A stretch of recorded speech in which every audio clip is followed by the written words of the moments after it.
नमस्कार, मैं रवीश कुमार। आपका अंदाज़ा सही है कि क्या कहने जा रहा हूँ, लेकिन गुजारिश है कि जो भी कह रहा हूँ उसे धीरज के साथ सुनिएगा। भारत की पत्रकारिता में स्वर्ण युग तो कभी था भी नहीं, लेकिन आज के दौर की तरह भस्म युग भी नहीं था। भस्म युग से मेरा मतलब है जहाँ इस पेशे की हर अच्छी बात तेज़ गति से भस्म की जा रही हो। यह दिन भी आना ही था। इस देश में अलग अलग नाम वाले अनेक चैनल हो गए हैं, मगर सब हैं तो गोदी मीडिया ही। उसका परिवेश, उसका इकोसिस्टम, पत्रकारिता का और माहौल सब खत्म कर दिया गया है। मगर पत्रकारिता करने और कराने का दावा भी सब कर रहे हैं। खासकर वो भी कर रहे हैं जो उसी सत्ता का हिस्सा माने जाते हैं, उसी के रूप में देखे जाते हैं, जिसकी ताकत से हर दिन पत्रकारिता इस देश में कुचली जा रही है। जब वो कहे कि वह उच्च स्तरीय पत्रकारिता करना चाहता है, तब ऐसा दावा करने वालों को जरा संदेह की निगाह से देखिए। गोदी मीडिया और सरकार भी पत्रकारिता का अपना मतलब आपके ऊपर थोपना चाहती है। अगर इसका मतलब किसी भी रूप में वही है, तब आप एक बार फिर से झांसे में आने वाले हैं। इस वक्त अपने संस्थान को लेकर कुछ खास नहीं कहना चाहता, क्योंकि भावुकता में आप तटस्थ नहीं होते, ऑब्जेक्टिव नहीं हो सकते हैं। एनडीटीवी में 26-27 साल गुजारे हैं। इतनी लंबी यात्रा के अपने उतार चढ़ाव भी हैं। अनेक साथी, वरिष्ठ, कनिष्ठ सब शामिल हैं। कितने लोगों ने साथ दिया है। इन अनुभवों के बारे में कभी भी वस्तुनिष्ठ तरीके से नहीं बोला जा सकता, और आज के दिन तो बिल्कुल नहीं, क्योंकि कई बार तथ्यों के साथ भावनाएं मिल जाती हैं और भावनाओं के तूफान में बहुत सारे तथ्य छूट जाते हैं। बेहतर है कि इसे संक्षिप्त ही रहने दिया जाए। जो आदरणीय शख्स हैं उन्हें मैं याद कर ही रहा हूँ। काफ़ी सारी शानदार यादें हैं एनडीटीवी में, अब दोस्तों के बीच सुनने सुनाने के काम आएंगी। आज के दिन किसी एक व्यक्ति का नाम लेना मुश्किल हो रहा है, तब जब आपके पेशेवर जीवन में अनेक लोगों का हाथ हो। कैसे एक का नाम ले सकते हैं? मैं जानता हूं कि पूर्व सहयोगी, मौजूदा सहयोगी सब मुझ में अपना हिस्सा देखते हैं, और वो सही भी है। मुझे सभी से कुछ ना कुछ मिला है। मैं सबका ही आभारी हूं। इसलिए एक का जिक्र कर बाकी को छोड़कर आप न्याय नहीं कर सकते, खासकर ऐसे दिन। वैसे भी इस वक्त तो हर चेहरा ही अच्छा नजर आ रहा है, क्योंकि सबने मेरे अनुभवों को, मेरे जीवन को समृद्ध किया है। बेटी विदा होती है तो वो दूर तक पीछे मुड़कर मायके को देखती रहती है। मैं इसी स्थिति में हूँ। अभी मुड़कर देख लेने दीजिए, फिर कभी विस्तार से एनडीटीवी की बात करूँगा, लोगों के बारे में और एनडीटीवी के बारे में, डॉक्टर रॉय, राधिका रॉय के बारे में भी। मैं कई लोगों की प्रतिक्रियाएं पढ़ रहा था। बहुत सी बातें तो मुझे आज ही पता चली। हैरानी हुई कि हर किसी के पास एनडीटीवी का एक अलग ही किस्सा है। वाकई उन 27 वर्षों के बारे में ठहर कर और संभल कर बात करने की ज़रूरत है। एनडीटीवी ने एक चीज़ सिखाई कि टीवी में और टीवी का एक ही मतलब होता है, टीम।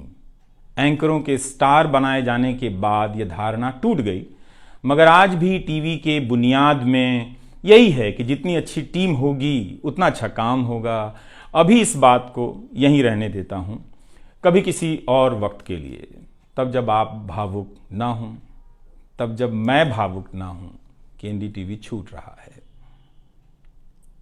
अगस्त 1996 में एनडीटीवी से औपचारिक रूप से जुड़ा था। अगस्त 1996 में ट्रांसलेटर के रूप में, अनुवादक के रूप में। लेकिन उसके पहले कई महीनों तक मैं यहाँ चिट्ठियाँ छांटता रहा। बोरे में चिट्ठियाँ आती थीं और मेरे पास रख दी जाती थीं। तब दर्शक पोस्ट बॉक्स में चिट्ठियाँ भेजा करते थे। देश भर से दर्शक अपने हाथों से अलग अलग कार्यक्रमों के एंकरों को लिखा करते थे। इन्हें पढ़ते हुए मैंने टीवी के कार्यक्रमों के आसपास दर्शकों को बनता देख रहा था। मेरा काम था उनकी बारीक नज़र से लिखी गई चिट्ठियों पर रिपोर्ट बनाना और एंकरों या कार्यक्रम के प्रोड्यूसर को सौंप देना। दिहाड़ी का काम था, उसी के हिसाब से मजदूरी मिलती थी, पैसे मिलते थे। मेरी जिंदगी में यह काम आज भी जारी है। आज भी आप मुझे सैकड़ों की संख्या में मैसेज लिखते हैं, हाथ से लिखी चिट्ठियां भी आती हैं, बहुत अच्छी लिखावट में। मैं ज़्यादातर मैसेज पढ़ता भी हूँ और सभी के नहीं तो बहुतों के जवाब देने की कोशिश करता हूँ। कई बार तो अपनी निराशा भी आपसे साझा कर देता हूँ। मैं आपके बीच आकर अपने मन का भाव नहीं छिपाता, क्योंकि मैं आपके बीच बताने के लिए आता हूँ। अगर खुद को ही छिपाने लगा तो वो पूरा बताना नहीं होता है। मुझे तो लगता है कि कई हजार दर्शकों के पास मेरे लिखे हुए जवाब होंगे। उंगलियों में दर्द रहने के कारण इन दिनों जवाब देना कम कर दिया है। तो एक तरह से जिन चिट्ठियों से एनडीटीवी में मेरी शुरुआत होती है, उनका आना जाना आज भी जारी है, आज तक जारी था। वो काम आगे भी जारी रहेगा, लेकिन इतने सारे सुझावों, जवाबों, अपेक्षाओं, शिकायतों और डांट के बीच सोना, जागना और जीना मुझे आपके हवाले करता चला गया। मैं खुद के पास तो रहा ही नहीं, आपके बीच गया तो घर ही नहीं लौटा। शायद अब कुछ वक्त मिलेगा खुद के साथ रहने का। आज की शाम एक ऐसी शाम है जहां चिड़िया को उसका घोंसला नजर नहीं आ रहा, क्योंकि कोई और उसका घोंसला ले गया है, मगर उसके सामने थक जाने तक एक खुला आसमान जरूर नजर आ रहा है। तो खैर, उसके बाद अनुवादक बना और कई पत्रकारों की रिपोर्ट का अंग्रेजी से हिंदी में अनुवाद करता रहा। इसके बाद मैं रिपोर्टर बन गया और फिर मेरी दैनिक रिपोर्ट की अलग यात्रा शुरू होती है। रवीश की रिपोर्ट से काफ़ी कुछ सीखने को मिला। तो इस तरह से ये एनडीटीवी में ही संभव हुआ कि एक चिट्ठी छांटने वाला इसके एक चैनल का ग्रुप एडिटर समूह संपादक बनता है और आज उसे छोड़ रहा है, इस्तीफा दे रहा है। बहुत बड़ी बड़ी शक्तियां पीछे खड़ी हैं इस एक पत्रकार के पीछे। तो स्वाभाविक है कि ये नौबत आनी थी, इसका अंदाज़ा मुझे पहले भी था। लेकिन जिस दिन आता है उस दिन अच्छा तो नहीं लगता है। लेकिन मैं आपसे यह भी कहना चाहता हूँ कि जब भी मेरे बारे में मूल्यांकन करें, इस बात की सहानुभूति मुझसे ना रखें कि मैं चिट्ठी छांटता था। मैं उनकी तरह नहीं हूँ कि अचानक चाय बेचने की बात करने लग गया। उतर रहा हूँ जहाज से, बात कर रहा हूँ चाय बेचने की। सहानुभूति के लिए या फिर अपने संघर्ष को महान बताने के लिए मैं ऐसा नहीं करना चाहता। इस देश में हर किसी का संघर्ष ही पहाड़ चढ़ने के जैसा है। आप एम्स के बाहर मरीज जो खड़े हैं, उनके परिजन जो खड़े हैं, उनसे मिल लीजिए। आपको पता चल जाएगा कि उनकी चुनौतियां कितनी बड़ी हैं और आपका दुख कितना कम है, छोटा है। लेकिन आज के दिन मैं आप सभी के बीच दर्शकों की बात करना चाहता हूं। इस दौर में कुर्सी पर बैठे किरदारों को टूटते हुए देखा, सबने देखा। संस्थाओं को भस्म होते देखा, आपने देखा। नफरती तूफान में लोगों को भटकते देखा, मगर मैंने इसी दौर में एक नई संस्था भी बनते देखी है। वह संस्था है जनता की संस्था, दर्शकों की संस्था। दर्शक ही अपने आप में इंस्टीट्यूशन बन जाते हैं। आप दर्शकों की संख्या भले कम है, मगर आप दर्शकों ने मिलकर जर्जर किए जा रहे इस लोकतंत्र में जनता नाम की संस्था का पौधा सूखने से बचा लिया। एनडीटीवी में मुझे जब भी अवसर मिला मैंने जान लगा दी। मैंने कभी उन अवसरों को अपने लिए नहीं देखा, बल्कि यही सोचा कि ये अवसर मुझे आप दर्शकों के लिए मिला है, इसलिए उन सभी अवसरों को आप दर्शकों की कहानियों से भरता चला गया और मैं आप दर्शकों का होता चला गया। आपका दावा मुझ पर बहुत बड़ा है, मैं जानता हूं। आप मुझ पर बहुत दावा रखते हैं। मेरे आसपास आप दर्शकों की वजह से एक न्यूज़ रूम बन गया था, पब्लिक न्यूज़ रूम, जो दफ्तर के भीतर नहीं, आपके घरों में था, आपके दिमाग में था।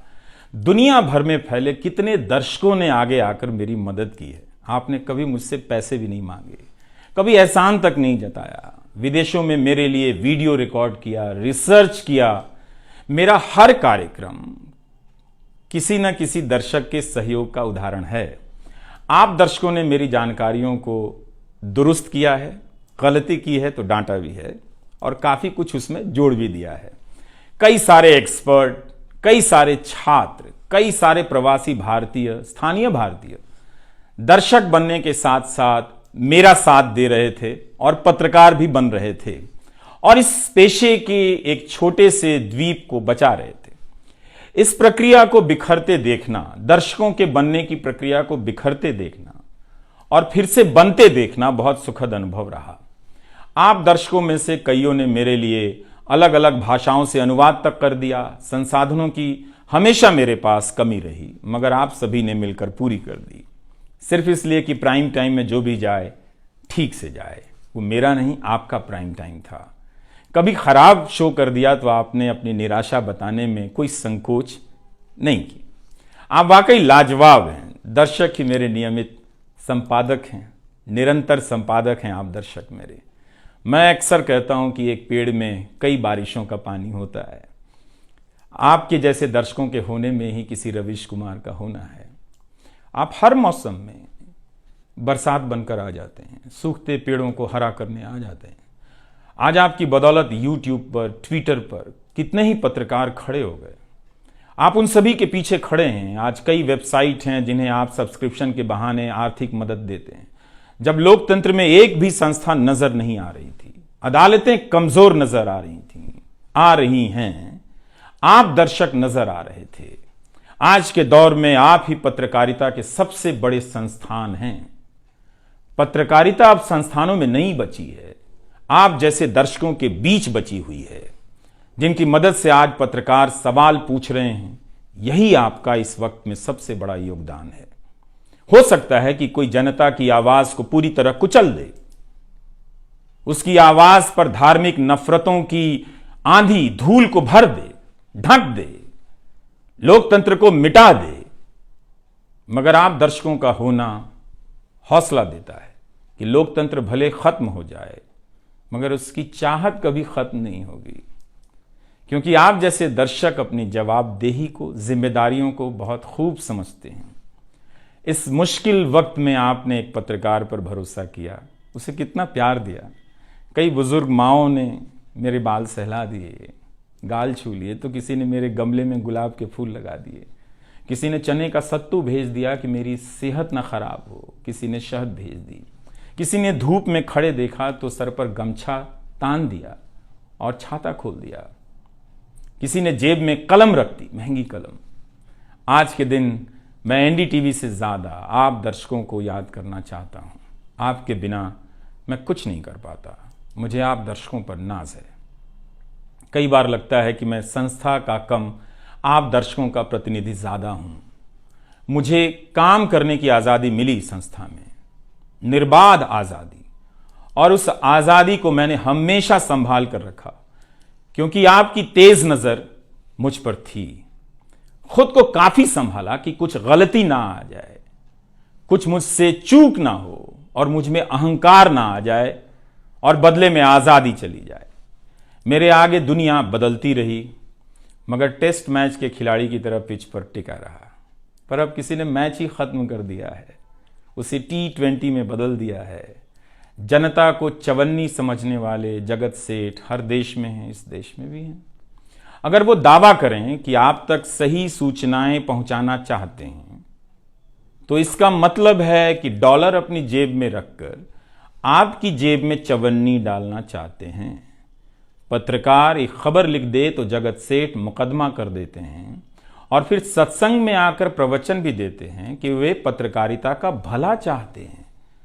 आप दर्शक इतना तो अपना भला समझते होंगे, इसलिए आज मैं अपने संस्थान से ज्यादा आप दर्शकों को याद करना चाहता हूं।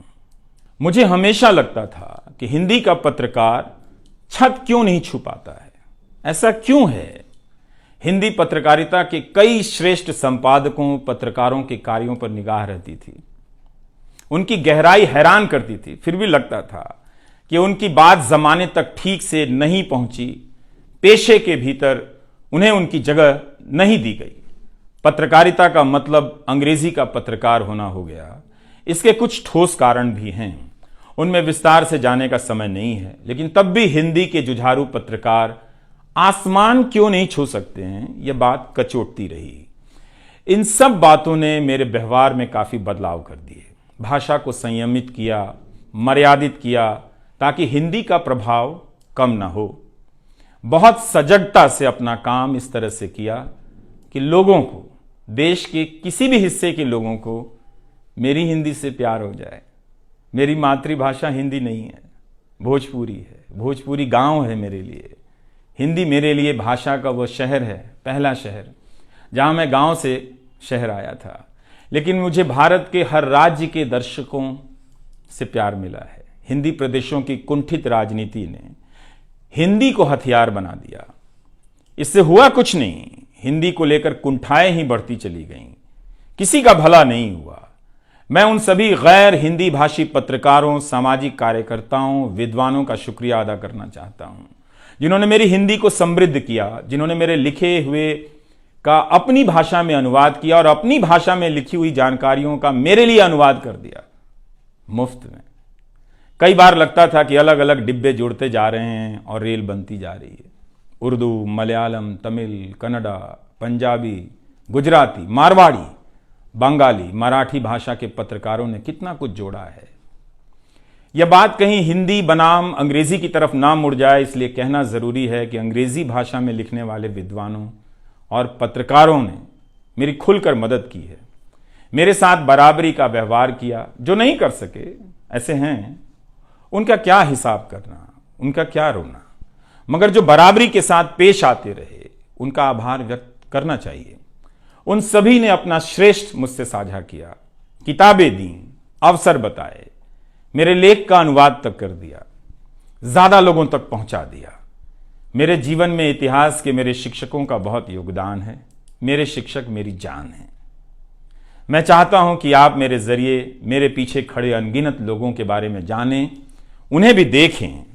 और दोस्तों को कौन भूल सकता है, बहुत अच्छे अच्छे दोस्त मिले, कम मिले लेकिन मिले। आप जनता के बीच जाने के तमाम अवसर मेरे लिए बहुत खास हैं। तमाम आंदोलनों को कवर करने गया, आपके बीच जाते ही जो चीज खास नजर आती थी वो है एक पत्रकार के प्रति आपका विश्वास, आपकी समझ। आप लोगों से मैं घिर जाता था। आपके भीतर कितना कुछ बहने लग जाता था, जिसे एक राज्य को सुनना चाहिए, जिसे सुनाने के लिए पत्रकार से अच्छा कोई जरिया नहीं। मुझे आपके बीच आकर हमेशा लगा कि आप सरकार को कैसे देखते हैं, और मैं उस नजर से सरकार को देखने लगा। इसी का भरोसा है कि आपकी सक्रियता में ही भारत का लोकतंत्र धड़कता है। शाहीन बाग और किसान आंदोलन की जिद में मुझे सूरज की रोशनी दिखाई देती है। आपको जनता बनते हुए देखा है। मेरा विश्वास गहरा होता चला है कि तंत्र भले खत्म हो जाए, लेकिन जनता के बीच जन बचा हुआ है। एक दिन यही जन आज से बेहतर तंत्र बना लेगा। आज कुछ लोगों को यकीन हो गया है कि सारा तंत्र उनके कब्जे में है। अब जन का कोई मोल नहीं। मीडिया को खत्म कर विपक्ष और जनता को खत्म किया जा चुका है। ऐसा सही भी है, मगर यही शाश्वत नहीं है। एक ना एक दिन जब लोग अपनी नफरतों से जर्जर हो जाएंगे, उनकी नफरतें उनके शरीर से दरकने लग जाएंगी, तब उन्हें किसी नई जमीन की तलाश होगी, किसी पत्रकार की याद आएगी। नफरत की गुलामी से बाहर आने का रास्ता आप ही बनाएंगे, आपको ही बनाना है। एनडीटीवी में मैंने लिखना, बोलना सीखा, दिखना सीखा, अच्छे कपड़े पहनना सीखा, टाई पहननी सीखी। बस केवल डांस नहीं आया, क्योंकि काम से वक्त ही नहीं मिला। आप सीख लीजिएगा। आज के दिन मैं अपनी महिला सहयोगियों को खास तौर से याद करना चाहता हूं। काम के प्रति ईमानदारी, टिक कर काम करना और पेशे की नैतिकता की समझ मुझे अपनी महिला सहयोगियों से मिली है, और मैंने उनसे चुरा भी ली है। उनसे मेरी सामाजिक और नैतिक समझ बहुत बेहतर हुई। मेरी इस यात्रा में बहुत सी समझदार औरतें और लड़कियों के अनुभव शामिल हैं। मेरी जीवन साथी का भी, मेरी बेटियों का भी, मेरे सास ससुर ने बहुत साथ दिया ताकि मैं बाहर जाकर रिपोर्ट कर सकूं। मेरी माँ, मेरी भाभी, मेरे परिवार के सदस्यों ने भी ठठेरे की तरह सब ने पीट पीट कर पीतल से बर्तन बना दिया। ये मैं इसलिए भी रेखांकित कर रहा हूँ कि पत्रकारिता के पेशे में मर्द ही नहीं, मर्दवादियों का कब्जा है। उनकी आक्रामकता के बीच कई बार दम घुटता था। इतनी आक्रामकता के बीच आप रचनात्मक हो ही नहीं सकते, संवेदनशीलता आ ही नहीं सकती। इस पेशे में तमाम महिला सहयोगियों ने मुझे मर्दों की आक्रामकता से बचा लिया।